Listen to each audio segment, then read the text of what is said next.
Hello everyone, welcome to my channel English grammar tutorial.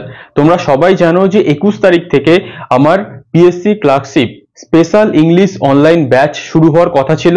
Already joining process প্রায় complete, কিন্তু আমার যে primary টেটের ক্যান্ডিডেটরা ছিল যারা অলরেডি আমার কাছে পড়ছে, তাদের যেহেতু 24 তারিখে পরীক্ষা রয়েছে এবং তারাও সেই ব্যাচে অ্যাডমিশন নিয়েছে, তারা যেহেতু এখনই যদি আমি ব্যাচটা শুরু করে দিতাম তারা এই কয়েকটা ক্লাস করতে পারতো না।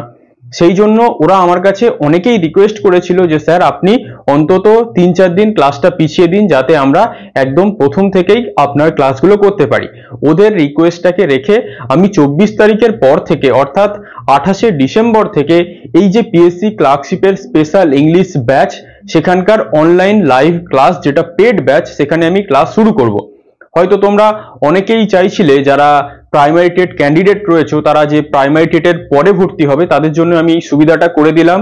কারণ তোমরা যাতে এই পরীক্ষাটাকে ভালো করে দিতে পারো 24 তারিখের, তোমাদের মাথায় যেন কোনো চিন্তা না থাকে এবং তারপরে তোমরা পিএসসি ক্লার্কশিপের প্রস্তুতি নিতে পারো। কারণ তোমরা যারা ডিএলএড করেছো তাদের কাছে এটা একটা অনেক বড় পরীক্ষা, তোমাদের সবার স্বপ্ন শিক্ষকতা করা।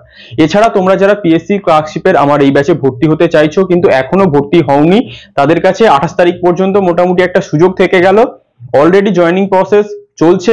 তোমরা যারা অ্যাডমিশন নিতে চাইছো, বিস্তারিত জানার জন্য এই যে ডিটেলস হোয়াটসঅ্যাপ নাম্বারে তুমি আমাকে হোয়াটসঅ্যাপ করবে, আমি তোমাকে ডিটেলস পাঠিয়ে দেবো, বা ভিডিও ডেসক্রিপশনে বা কমেন্ট বক্সে পুরো ডিটেলস রয়েছে। তোমরা যারা এখনো অ্যাডমিশন নাওনি তারা কিন্তু অবশ্যই অ্যাডমিশন নিয়ে নাও। কারণ তোমরা কি জানো, পিএসসি ক্লার্কশিপ ইংলিশ ছাড়া চাকরি পাওয়া অসম্ভব, তাই ইংলিশে তোমাদের ভালো স্কোর করতেই হবে। এবং তোমরা জানো যে 28 তারিখ থেকে, আবারও বলে দিচ্ছি, 28 তারিখ থেকে একদম কিন্তু কনফার্ম ক্লাস শুরু হচ্ছেই। কারণ প্রাইমারি টেট পরীক্ষা জাস্ট 24 তারিখে হয়ে যাচ্ছে, তারপরে 2-3 দিন ওদেরকে আমি টাইম দিয়েছি, তারপরে একদম 28 তারিখ থেকে ফুল দমে আমাদের ক্লাস শুরু হয়ে যাবে। তাই যারা এখনো অ্যাডমিশন নাওনি, নেবে ভাবছো, তারা কিন্তু অবশ্যই অ্যাডমিশন নিয়ে নিতে পারো। তাহলে আজ এই পর্যন্তই। Thank you for watching.